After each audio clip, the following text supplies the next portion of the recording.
It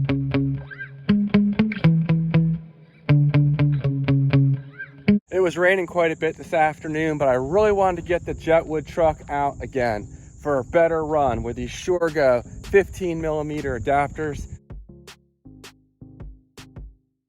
They're 12mm hex adapters with a 15mm extension, widening the track of the truck. And when I did a quick test of it the other day at my speed run spot, it made a huge improvement. So I have it out here. This spot's near my house. The pavement's kind of dry. It's drying up anyway, but I'm running out of daylight. So here I am. And I want to really give this a really hard run. And I have 2 stock batteries in here. No GPS. I still need to order a new GPS because in my last HBX video, I shattered that in a 65-mile-an-hour crash. Full throttle. Oh, shit. Oh, no. But here we go. Let's get this thing out here. It's in high speed mode, and I may actually turn it down to the normal speed mode because I never really ran it much on the normal speed road, or the normal speed setting rather, and kind of curious how that performs. I remember having way less acceleration, which might be a good thing for taking corners and such. This truck really needs a dual rate on the transmitter and receiver. Its steering's way too sensitive, but I'll make the best of it, and maybe I'll turn that throttle down after some runs here. Stay tuned. All right, so this truck was almost undrivable before I put these 15mm hex extensions on here. It just would constantly tip over. Now this pavement here is pretty slick, plus it's wet, which makes it even slicker. So definitely tipping over. It's not gonna be much of an issue right now, but I really want to do a comparison. Several people have asked for it between this truck and my HBX 2997A. And before, it was no question the 2997A was going to be the better truck, just because the handling, while not really good, it doesn't tip over all the time. So but now with these adapters, these SHAREGOO adapters, this thing is a lot of fun. And this is a quick truck. It's actually faster than my HBX truck was with an aftermarket 3S battery in the HBX. So, you know, this thing was hitting between 47 and 48 miles an hour, completely stock on a Li-ion battery, which is just kind of nutty. The HBX truck only comes with a 2S, and you know, it goes 30 miles an hour and out, which isn't bad. And on a 3S LiPo, it'll go maybe 45 with a high performance, and around 40 to 42 miles an hour with a 3S LiPo that actually fits in the truck, a lower performance one. So any way you look at it, this truck is faster than the HBX 2997A, because the HBX, you know, again, goes about 45 to 46 miles an hour. But with a high performance LiPo, with this truck being completely stock, it went 53 miles an hour. So if speed's what you want, this is the truck for you. However, because this is only 14th scale and the HBX is 12th scale, the HBX is better off-road. It has more suspension travel, bigger tires. It's just better in every way off-road.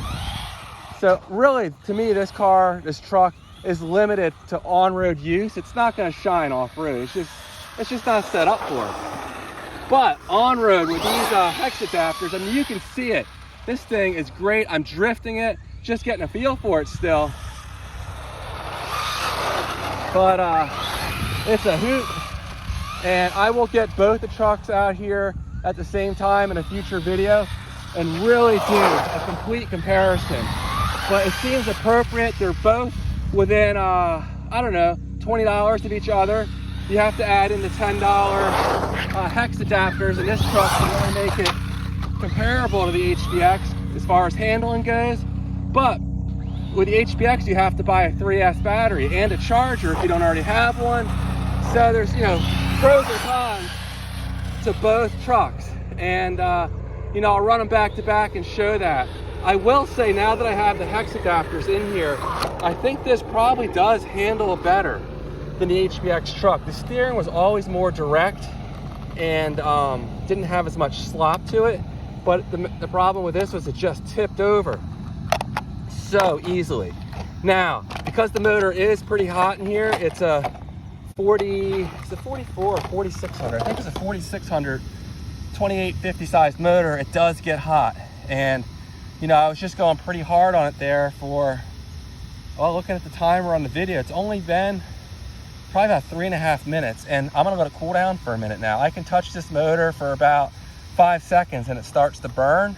It's nice it comes with a cooling fan. I think if it was a little larger, that would be ideal. The ESC is only a 45 amp unit. However, I mean, it's pretty warm, but it seems to be sufficient. Much like the HBX, it also comes with a 45 amp ESC, which is sufficient, maybe not much more than that. It is about 80 degrees out here right now. But these Li-ion batteries, sure, they're not high performance, they're not lipos, but they're good enough. And because they're 3S out of the box, you know, you can dial the speed down a little bit if you're a beginner, it's for a kid or whatever, but you have that power if you want it. I did mention the high speed mode, which is what I've been running it in. To put it in high speed mode, you just hit the ESC button, the power button here, 5 times. And to turn it off or back out of the high speed mode, let's try hitting it 5 times, and then it should beep once. So 1, 2, 3, 4, 5, 1 beep. All right, so now I'm gonna run it a little bit on the standard mode. It's gonna have a lot less punch and a bit lower top speed. I think it might go closer to 35. I've never GPS'd it. And again, my GPS is shattered, so I can't do it at the moment. But we'll try the low speed mode for a few minutes, and then I'm gonna put it back in the high speed mode. Plus, I have the second 3S battery that this truck came with, and I plan on running that as well. I'll edit a lot of it out of the video because I only have so much time and don't want to bore people, but really want to give this thing a fair shake with these adapters. And so far, I've seen 0 negatives and just positives. The handling is completely transformed. All right, so I have it in the low speed mode, and I also can turn it down even more to 70% power using the transmitter. But I really have no interest in doing that because I think this is going to be as slow as I want it. Yeah, the punch is way lower. Not that it's slow. It's just not as nutty.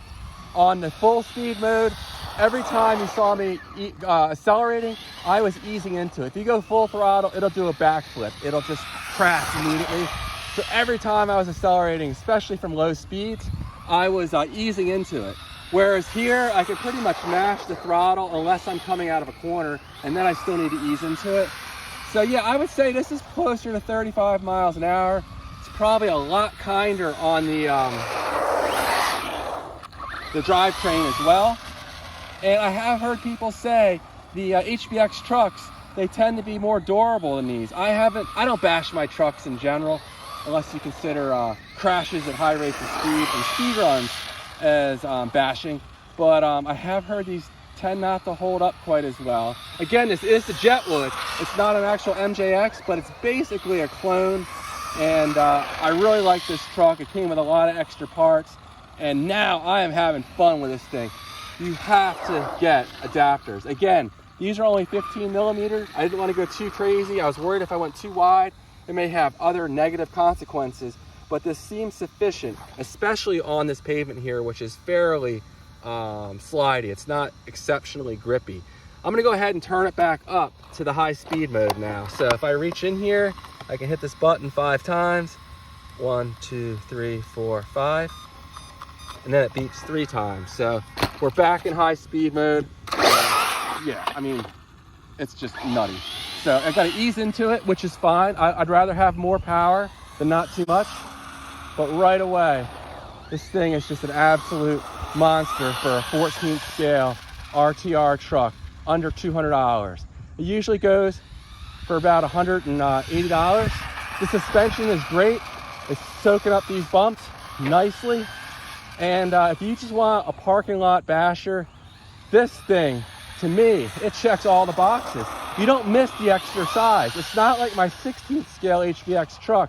That feels more toy-like. You can't slide. You can't slide through corners. You can't drift it. It snap oversteers like really easily. Now I am going to try these adapters in that truck, my 16890A HBX truck in the future, and maybe that'll help with the handling like it did with this truck, although it doesn't flip nearly as easily as this Jetwood truck did.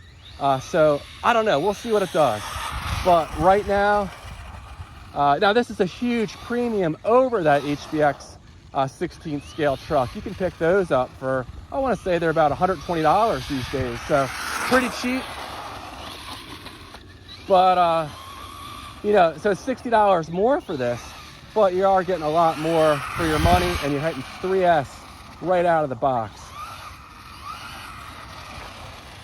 Having a tough time here driving and talking and trying to put my thoughts together. Hopefully this comes together as a coherent video though. All right, well, I forgot my voltage checker. I imagine I've taken a fair amount out of this battery. We've been going now, I don't know, probably getting up closer to 7 or 8 minutes. I think you can get a solid 10 minutes though, which is pretty darn good for how quick this truck is. A benefit of it being small is that it doesn't take as much juice to propel it as a heavier truck, so you can get away with a smaller battery. And this battery is bigger than anything. Well, this battery is as big as what you can get in the HBX truck because the battery box in that is so small. The motor, I can only touch it now for about 3 seconds. So that's the biggest negative now with this truck, is when it's warm out like it is right now, it's like 80 degrees, you're limited to how long you can go before the motor starts to get hot. I don't want to burn this motor up, and it's hot, it's quite hot. So I'm gonna let it cool down for 3 or 4 more minutes. So keep that in mind. If you run it on the lower speed mode, it probably wouldn't get as hot. Maybe I'll do that in the next battery pack. And I don't know, a bigger cooling fan might be nice. They make ones that are 50 millimeters long, so I think that could be a good upgrade for this. Besides that, I'm not really sure what you'd want to do to help this cool down more quickly, other than going with a lower kV motor, but then you don't have the speed when you do want it. So perhaps the answer is keep it in a low speed mode, and or just letting it cool down for 5 minutes, halfway through your run, let it cool down for a minute or two, and then get back into it. So I don't know, I'm really happy with this truck though, I can tell you that much. I was kind of disappointed at first because it was tipping over. Even if I looked at it wrong, it just wanted to tip over. It was kind of silly how easy it tipped over, and to me that's a major oversight by MJX, and then Jetwood again is a clone of that. What they easily could have done is just extended the suspension arms a little bit, 15 millimeters, whatever makes sense, and I think customers would have been a lot happier. The good news is with the adapters, $9, it's an easy fix. All right, let me get this thing buttoned back up, and I'm gonna run it some more. I can't get enough of this. Now, one thing I will say with that HBX 2997A, if you upgrade the ESC to a 4S ESC, you can easily run it on 4S, be it the 2 stock 2S LiPos in series or with an aftermarket one. Even with just those 2 stock 2S batteries, it would go 60 miles an hour. It's not really controllable. The stock tires balloon too much when you get up around 60 miles an hour. However, it can give you that crazy speed if you want it. Now this, I will run it on 4S. I'll probably look for a deal with another ESC company. Haven't had any luck yet finding one to get for this, but I would like to run it on 4S and see how it does. Even this 4400 kV motor should be fine on 4S for short runs. You wouldn't want to do more than 1 or 2 pulls on 4S, but I bet this will go well over 60 if the tires can handle it. And if not, I have some GRP speed run tires I can throw on here, and then we'll be in business. They're a little bigger diameter than the stock tires too, which should effectively make the gearing more tall. And I do plan on putting a bigger pinion gear in here in the future as well, so that will of course add some speed to it as well. we're still running the same battery here. Gosh, the steering is so good on this. It's you know, even with the wet patches out here, I am no expert on this car. You know, I'm a good speed run guy. I do a lot of speed runs, and I'm not going to claim I'm the world's greatest RC driver, but this thing in general, I'm able to place it where I want to place it, and it's doing really well. I'd like to know what my viewers think of this truck. You know, which of the two do you think you would be more interested, this or the HBX 2997A? Again, the pricing is really similar, especially by the time you make them more evenly matched, be it adding 3S batteries to the 2997A, or in the case of this, you need the adapters. Plus, at least right now, it's a little more expensive than the HBX truck. But I can say of all my budget RC cars, right now, this is the best handling one. I mean, I am drifting through these corners with, you know, relative ease. Now, sometimes it will snap oversteer like that, but definitely controllable.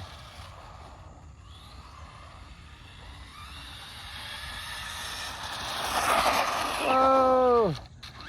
I do, again, wish it had that dual rate on the transmitter.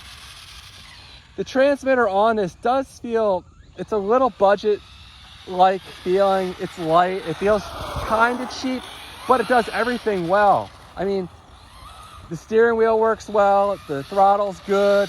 You know, I really have no complaints, and the range is actually the most surprising thing of all. I haven't done a full range test on it, but it appears to have range at least as good and probably better than my HBX transmitter, so I'll give it that.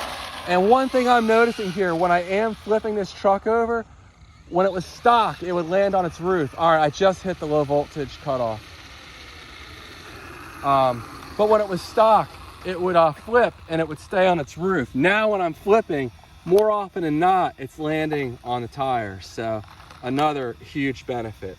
I'd say I got about 10 minutes of runtime out of it, and I was, you know, going pretty hard on the throttle most of that time. The ESC, I don't think it's too hot. And the oh fuck, that is hot. That's 2 to 3 seconds. So, you know, I don't think it's damaging it hot, but it's pretty darn hot. Even the cooling fins here on the heatsink are pretty hot. So I'm gonna let this cool down, give it 5 minutes or so, slap the other battery in here, and I think I did a lot of talking in this video. So if I get anything worth adding, it all feels like worth adding because it's so much fun. But if I get anything worth adding, I'll throw it in the video. All right, I let this truck cool down for about 6 or 7 minutes, I would say, and the motor's almost, you know, cool to the touch now, so it does cool down fairly quickly. But she was getting hot. So here's battery number 2, and it would help if I turned on the transmitter. And here we go.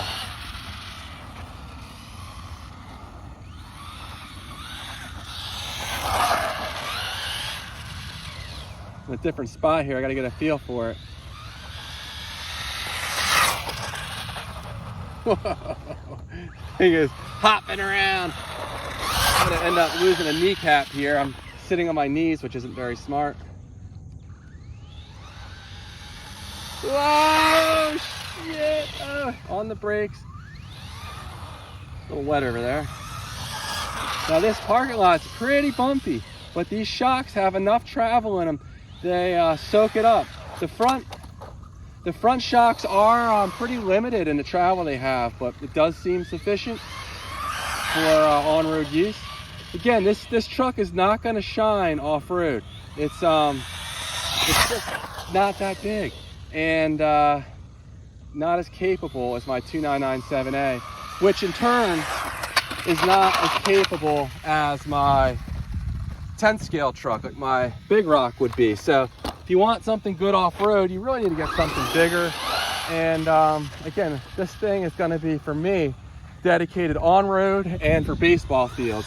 That's where it shines off-road, would be baseball fields. And now that I have these adapters, I'm going to try it out on a baseball field again. and see how it does out there. Before it was tipping over quite a bit, but now I think it'll be a lot more fun.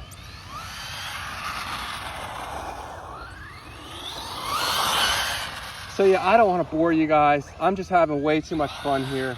And this Jetwood truck is the real deal. So I'm gonna pull it in to stop recording here.